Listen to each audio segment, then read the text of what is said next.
Hello दोस्तों, मैं परबत सिंह राणावत एक बार फिर आपके सामने ऑनलाइन क्लासेस में आपका स्वागत करता हूं। दोस्तों, कल हमने बनास नदी पढ़ी थी और बनास की कुछ नदियां पढ़ाते पढ़ाते टाइम ज़्यादा होने की वजह से रह गई थी दोस्तों। तो आज पढ़ते हैं दोस्तों हम बेडच नदी। दोस्तों, मैं आपसे वादा करता हूं कि आज बेडच नदी में जो कुछ भी पढ़ाऊंगा किसी भी स्तर पर, किसी भी लेवल पर आपका प्रश्न किसी भी सूरत में बाद नहीं जाएगा।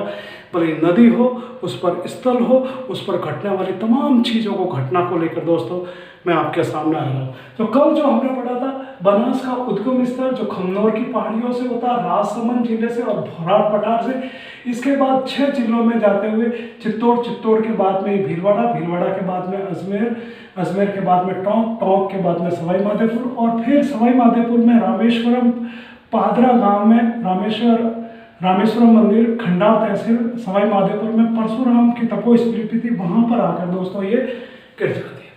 आज जो पढ़ना दोस्तों हमें, वो पढ़ना हमको दोस्तों बेडच नदी। दोस्तों, कौन सी नदी दोस्तों?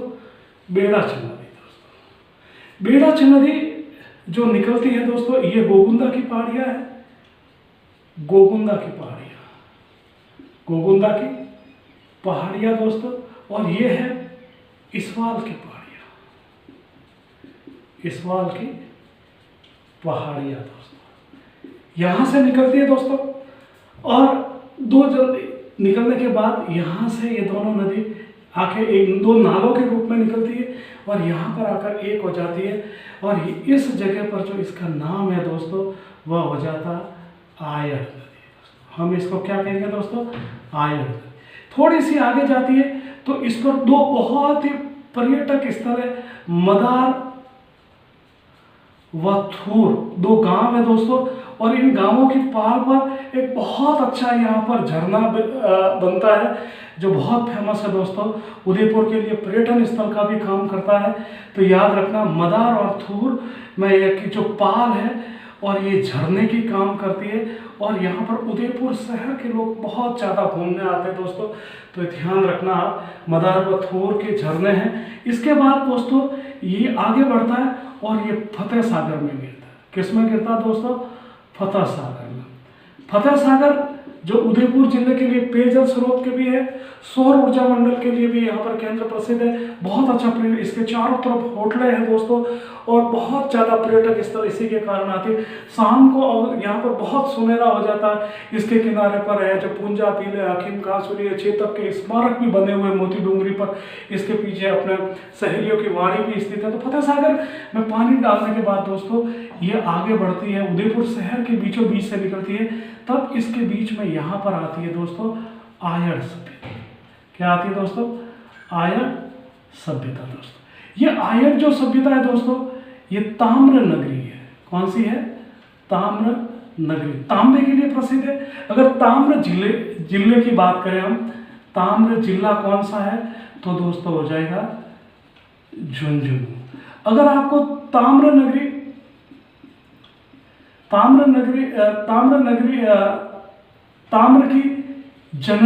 तांबे की जननी या राजधानी पूछे दोस्तों, तब आपको आना गणेश्वर में। दोस्तों, किस में आना? गणेश्वर में। तो ये ताम्र नगरी, इस आयड़ सभ्यता का दोस्तों, इस आयड़ सभ्यता का आघाटपुर व धूलकोट भी नाम है दोस्तों। क्या नाम है? धूलकोट। दोस्तों, इसकी जो खोज हुई थी, मैं आपको बता रहा हूँ, नदी के किनारे आए, और इसकी जो खोज हुई थी 1953 में अक्षय कीर्ति व्यास ने की थी। और उत्खनन 2 चरणों में हुआ था, एक 1956 में दोस्तों, एक 1966 में। आरसी अग्रवाल ने तो किया था 1956 में, और 1906 में एसडी सांकलिया, और यहाँ पर था दोस्तों आरसी अग्रवाल। आप ध्यान रखना, ताम्र युगी ने यहाँ 6 तांबे के सिक्के भी मिले, बड़े बड़े सिक्के मिले तांबे के। कितने मिले? 6 सिक्के मिले तांबे के। और इन सिक्कों की विशेषता, ये इंडो यूनानी की विशेषता लिए हुए दोस्तों, ध्यान रखना। पत्थर के बड़े मकान मिले हैं। देखना, यहाँ पर जो सिंधु घाटी सभ्यता थी, मात्र सभ्यता था, ये पितृ थी दोस्तों, ये ध्यान रखना। मुख्य रूप से ये ताम्र नगरी के रूप में प्रसिद्ध है। किस रूप में प्रसिद्ध है? ताम्र नगरी में। अगर ताम्र जिला पूछे तो झुंझुनू, ताम्र की जननी पूछे और राजधानी पूछे या ताम्र का निर्यात केंद्र पूछे तो गणेश्वर सीकर का प्रसिद्ध है दोस्तों। तो ये ध्यान रखना। आयड़ सभ्यता, आयड़ सभ्यता से जब ये नदी आयड़, यहाँ तक अभी तक इसका नाम दोस्तों आयड़ ही। आयड़ जाने के बाद ये यहाँ पर दोस्तों जो है उदय सागर है दोस्तों। क्या है दोस्तों? उदय सागर। ये महाराणा प्रताप के पिता उदय सिंह द्वारा स्थापित है दोस्तों। ये इसकी भी एक बहुत ही बड़ी ऐतिहासिक घटना है। आपको ध्यान हो कि जब अकबर महाराणा प्रताप के युद्ध से पूर्व अकबर सुलह चाहता था, तब यहाँ पर मान सिंह और अमर सिंह के बीच में यदि कहीं मुलाकात हुई थी कर्नल टॉड के अंदर, गौरीशंकर हीराचंद ओझा के अनुसार, गोपीनाथ शर्मा के अनुसार, तो वो कहाँ हुई थी दोस्तों? उदय सागर की पाल पर हुई थी। जब मान सिंह ने प्रताप को नहीं देखा और अमर सिंह को देखा, तब उन्होंने मान सिंह अमर सिंह से पूछा कि प्रताप कहाँ? तो उन्होंने कहा मैं प्रताप बीमार चल रहे इसलिए नहीं आ पाए। मान सिंह तुरंत समझ जाता है कि मेरे मुस्लिमों से जो रिश्ते हैं, उनसे जो रिश्तेदारियाँ हैं, उनके जो सगे संबंधी है मेरे, इस कारण वो मेरे साथ उठना बैठना पसंद नहीं करते हैं। तब मान सिंह ने अमर सिंह को कहा कि प्रताप को जाके कह देना कि मैं तुम्हारी बीमारी का इलाज करने के लिए बहुत जल्द आऊँगा। तो अमर सिंह पलट के जवाब देता है दोस्तों कि तुम भी आना और तुम्हारे फूफा को भी लेके आना, तुम्हारे जो युद्ध घाटी में हम तुम्हारा जो युद्ध की रण क्षेत्र में हम तुम्हारा इंतजार करेंगे। तो ये दोस्तों था उदय सागर। इसके किनारे पर दोस्तों एक हिंदुस्तान जिंक लिमिटेड की फैक्ट्री है, वह भी इसी के किनारे है दोस्तों। हिंदुस्तान जिंक लिमिटेड जो वह भी इसके किनारे है दोस्तों। याद रखना, ये थोड़ा सा मैं यहाँ पर लिख देता हूँ। ये आयड जो है ये मानसिंह का और हिंदुस्तान जिंक लिमिटेड भी दोस्तों इसके किनारे पर है। इस उदय सागर से निकलने के बाद यहाँ पर एक बीछड़ी गांव है। कौन सा गांव है? बीछड़ी गांव, जो हिंदुस्तान जिंक लिमिटेड आधा इस गांव में और आधा देवारी में। इसके बाद दोस्तों इस बीछड़ी गांव की वजह से इसका नाम हो जाता है बेड़च। अब आपको ध्यान रखना है कि अगर आपको पूछे बेड़च नदी का उद्गम स्थल कौन सा है, तो उदय सागर दोस्तों, उदय सागर। ध्यान रखना, उदय सागर से पूर्व इसका नाम क्या था दोस्तों? तो आयड़ नदी था। इस नदी का क्या नाम था दोस्तों? आयड़ नदी। आयड़ नदी। अगर आयड़ नदी का उद्गम स्थल पूछे तो गोगुंदा की पहाड़ियां या इस्वाल की पहाड़ियां, और ये दोनों पहाड़ियां कहाँ पर है दोस्तों? उदयपुर में है। और उदयपुर में भी कौन सा? वही भौराट का पठार, भौराट का पठार है दोस्तों। और इसी जगह से निकलती है दोस्तों इस्वाल। दोस्तों एक ऐसी पहाड़ी है, अगर इस्वाल के इस तरफ यदि बूंदे गिरे तो बंगाल की खाड़ी में, और इस तरफ गिरे तो दोस्तों सीधे के सीधे मारवाड़ का जो सबसे बड़ा बांध है, जवाई बांध, जिसको मारवाड़ का अमृत सरोवर कहते हैं, वहाँ यहाँ से भी इस तरफ का पानी दोस्तों इस तरफ जाता है। तो बेड़च नदी दोस्तों यहाँ पर निकलने के बाद ध्यान रखना, इसके किनारे पर एक सभ्यता देखना, एक अपनी आयड़ सभ्यता होगी जिसके बारे में बताया। यहाँ से बेड़च नदी थोड़ी सी आगे निकलती है, तब यहाँ पर बालाथल की सभ्यता दोस्तों, बालाथल दोस्तों, बालाथल की सभ्यता है। और ये वल्लभ नगर उदयपुर में, कहाँ पर है दोस्तों? वल्लभ नगर उदयपुर में है दोस्तों। इसकी विशेषता यहाँ पर दोस्तों पत्थर के बड़े बड़े मकान, 5-5, 6-6 कमरे वाले दोस्तों अन्न कूटने के जो ओखली और जो उसका जो ओखली जो मिली है वो यहाँ पर मिली है। तो दोस्तों ये ध्यान रखना, पशुपालन के भी संकेत मिले दोस्तों।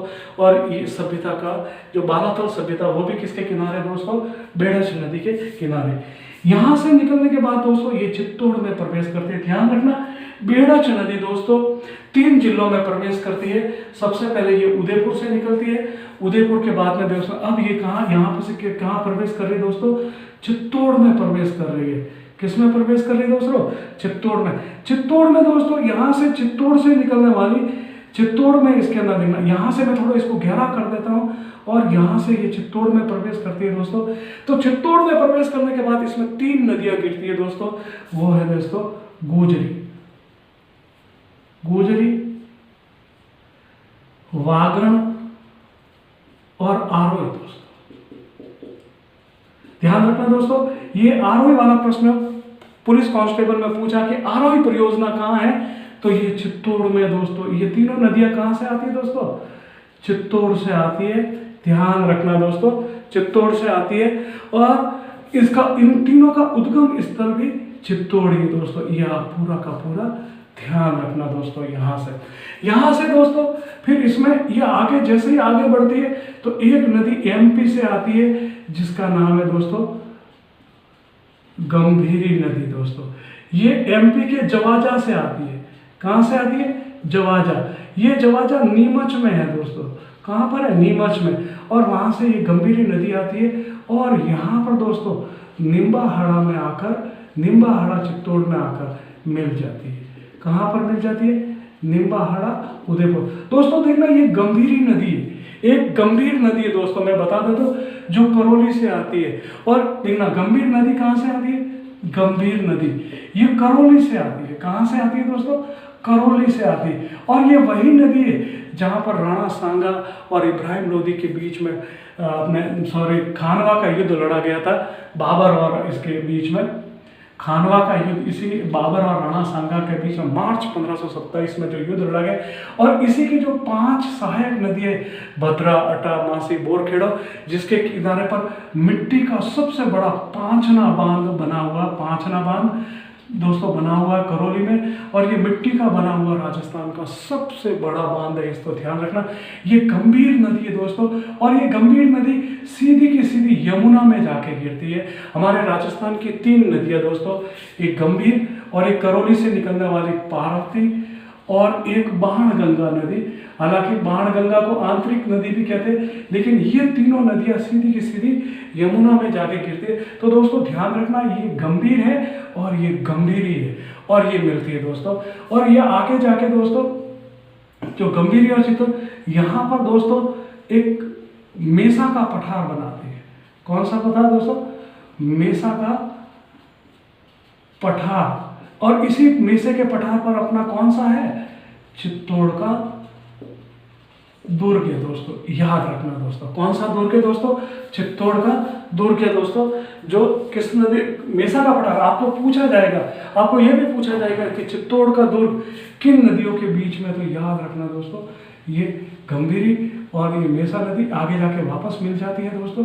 तो ये ध्यान रखना दोस्तों, ध्यान रखना। मैं यहाँ पर एक गंभीरी नदी की और मैं जब यहाँ पर देखना एक बात बताता हूँ। चित्तौड़ दुर्ग के नज़दीकी जब अलाउद्दीन ने आक्रमण किया था, खिज्र खां के नेतृत्व में सेना भेजी थी और खिज्र खां ने इस जो गंभीरी और बेडश नदी का पुनर्निर्माण करवाया था। और यहाँ पर एक खिज्र खां का बेडश या गंभीरी नदी का पुल पर उसका एक अभिलेख भी मिलता है दोस्तों।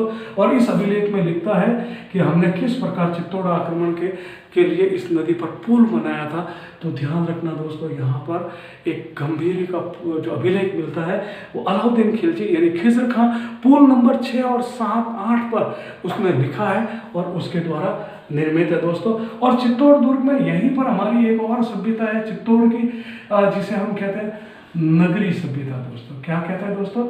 नगरी सभ्यता के नाम से भी जानते हैं। एक नगर सभ्यता है जो टोंक में। नगर सभ्यता कहाँ पर है? टोंक में। नगरी सभ्यता कहाँ पर दोस्तों? चित्तौड़ में। इसी नगरी सभ्यता को हम सीवी सभ्यता, मेदपाट, प्रागवाट और मध्यमाका के नाम से भी दोस्तों जानते हैं। तो दोस्तों यह ध्यान रखना, यहाँ से जब हम हमारी नदी आगे बढ़ती है दोस्तों तो चित्तौड़ के अंदर यहाँ पर एक अप्पावास, ये क्या है? अप्पावास। और अप्पावास में यहाँ पर गौसुंडा बांध बना हुआ, गौसुंडा बांध बना हुआ दोस्तों। कहाँ पर बना हुआ? चित्तौड़ में दोस्तों। ध्यान रखना गौसुंडा बांध। याद रखना दोस्तों, मैं इसकी थोड़ी सी ऐतिहासिकता बता देता हूँ कि यहाँ पर हमें एक गौसुंडा का अभिलेख भी मिला। गौसुंडा का अभिलेख भी मिला दोस्तों। ये अभिलेख जो मिला ये वैष्णव संप्रदाय का सबसे प्राचीन है दोस्तों। वैष्णव संप्रदाय का सबसे प्राचीन अभिलेख है, सबसे प्राचीन अभिलेख है दोस्तों। ध्यान रखना यहाँ पर दोस्तों एक अभिलेख में देखना, एक चीज और बता देता हूँ, ये पहले मैं इसको बता देता हूँ। और इस अभिलेख पर दोस्तों मैं एक चीज और बता दूं कि जो गजवंश का राजा था सर्ववाद, और इसके अश्वमेध यज्ञ की जानकारी कौन देता है? अश्वमेध यज्ञ की जानकारी देता है वो गौसुंडा अभिलेख पर, गौसुंडा बांध पर यहीं पर एक अभिलेख मिलता है, जिससे हमें गौसुंडा अभिलेख वैष्णव संप्रदाय का सबसे प्राचीन अभिलेख और सर्वप्रथम राजा के अश्वमेध यज्ञ की जानकारी भी मिलती है। दोस्तों ध्यान रखना, यहीं पर हमें एक गौसुंडे की बावड़ी भी मिलती है, इसी गांव में गौसुंडी की बावड़ी भी मिलती है। दोस्तों ये बावड़ी कुंभा की पुत्री श्रृंगार गौरी ने बनाई थी। दोस्तों याद रखना, और कब बनाई थी? जब 1453 में आवल बावल की संधि हो जाती है, मारवाड़ मेवाड़ संघर्ष समाप्त हो जाता, राठौड़ सिसोदिया संधि हो जाती। इस संधि के बाद हंसाभाई के कहने पर कुंभा अपनी पुत्री रणमल अपनी पुत्री कुंभा के पुत्र जो इससे राहीमल से विवाह करवाता और वही यहाँ पर गौसुंडी की बावड़ी बनाता। ये भी इसकी दोस्तों ऐसे ऐतिहासिकता देता हूँ। 1-2 मिनट के लिए दोस्तों मैं आयड़ सभ्यता में वापस आ जाता हूँ। आयड़ सभ्यता में भी यहाँ पर एक आयड़ का अभिलेख मिलता है। दोस्तों कौन सा? आयड़ का अभिलेख मिलता है। आयड़ का अभिलेख, इस अभिलेख में जो आयड़ थी ना, मेवाड़ की प्रथम राजधानी नागदा थी जो बाबा रावल बना था। मेवाड़ की जो दूसरी राजधानी थी वो आयड़ थी। दोस्तों यहीं से हमें कुलीन प्रथा और जनतंत्र और राजा की मतलब प्रो काष्ठा के राजा किस प्रकार मतलब ऐश्वर्य का जीवन जीता वो भी यहाँ से जानकारी मिलती। इस राजा जो अल्हट था दोस्तों, अल्हट, इसने एक हूण राजकुमारी हरिया देवी से विवाह किया था, इसकी जानकारी मिलती है। हरिया देवी जो हूण राजकुमारी थी, हरिया देवी की जानकारी मिलती है, वो आयड़ अभिलेख देता है दोस्तों। और ये आयड़ सभ्यता है जो हमारी ताम्र युगीन सभ्यता है। ये गौसुंडा बांध है, यहाँ पर भी गौसुंडा का अभिलेख भी मिलता है जो हमें ये जानकारी देता कि वैष्णव संप्रदाय का सबसे प्राचीन है और सबसे प्राचीन है और सर्वप्रथम राजा ने। तो यहाँ पर गंभीर नदी का पुनर्निर्माण किसने करवाया था? खिज्र खान ने। और वहाँ पर भी इसका एक अभिलेख मिलता है कि किस प्रकार उसने नदी का पुनर्निर्माण करवाया था और किस प्रकार 1303 में चित्तौड़ दुर्ग पर आक्रमण किया था और आक्रमण के बाद में 26 अगस्त 1303 में किस प्रकार इसको फतह करता है, इसका पूरा का पूरा इस पर वर्णन भी इतना तो नहीं मिलता वर्णन कि इसने कैसे जीता है, ये तो अमीर खुसरो की पुस्तक खज़ाइन-उल फतह में मिलता दोस्तों। लेकिन फिर भी इस जो गंभीरी नदी का जो पुल है इसका निर्माण खिज्र खान ने करवाया था और वो ये बताता है कि हमने चित्तौड़ आक्रमण के लिए इसका निर्माण करवाया था दोस्तों। तो ये ध्यान रखना। इसके बाद दोस्तों ये यहाँ से भीलवाड़ा में प्रवेश करती। किस में प्रवेश करती है दोस्तों? भीलवाड़ा में प्रवेश करती है। और भीलवाड़ा में प्रवेश करने से पहले दोस्तों ये जो नदी है भीलवाड़ा में, दोस्तों यहाँ ध्यान रखना दोस्तों, भीलवाड़ा में प्रवेश करती है और भीलवाड़ा में यहाँ पर एक बिगोद है। क्या दोस्तों? बिगोद। बिगोद जो मांडलगढ़ तहसील की, मांडलगढ़ तहसील है दोस्तों। और ये भीलवाड़ा के अंदर यहाँ पर जाके गिर जाते। और यहाँ पर दोस्तों ये एक त्रिवेणी बना था। यहाँ पर भीलवाड़ा से एक मैनाल नदी आती है। कौन सी नदी आती है दोस्तों? मैनाल नदी आती है। और ये दोस्तों बिजोलिया के पठार से आती है। बिजोलिया के पठार से आती है या इसको ऊपर माल का पठार कह सकते हैं। ये दोस्तों सेकंड ग्रेड से पूछा गया कि, और पूछा क्या गया था कि मैनाल एक प्रपात बनाता है, मैनाल प्रपात। ठीक है दोस्तों, ये भीलवाड़ा का बहुत अच्छा मैनाल प्रपात, ये किस पठार में? तो उसमें ये ऑप्शन था ऊपर माल के पठार से। दोस्तों याद रखना। तो ये मैनाल नदी यहाँ आके बिगोद में गिरती है, मांडलगढ़ तहसील भीलवाड़ा में। इस प्रकार यहाँ पर देखना, यहाँ पर जो 4 त्रिवेणी बनते हैं, ये यहाँ पर बिशनपुर में और यहाँ पर जोधपुरिया में और तीसरा चौथा बनता है दोस्तों जो रामेश्वर शिव के। तो इस प्रकार दोस्तों जो दाहिनी ओर से जो नदियाँ आती है वो 2 आती है, बेड़च और बेड़च के बाद में मैनाल, और इस प्रकार की इसमें मिल जाती है। इस प्रकार दोस्तों बनास और बनास की सहायक नदियाँ हमारी कंप्लीट हुई। दोस्तों अगर मेरी क्लास बहुत अच्छी लगे तो लाइक शेयर एंड सब्सक्राइब जरूर करें दोस्तों। अगर आप लाइक शेयर एंड सब्सक्राइब नहीं करें तो कम से कम डिसलाइक तो करो आप, जिससे मुझे मालूम पड़े कि आप मेरे वीडियो देख रहे हैं और लाइक कर रहे हैं। तो दोस्तों मेरा एक बार पुनः आपसे निवेदन है कि आप और अपने दोस्तों में मेरे वीडियो फैलाएं, लाइक करें, शेयर करें एंड सब्सक्राइब करें दोस्तों। नमस्ते।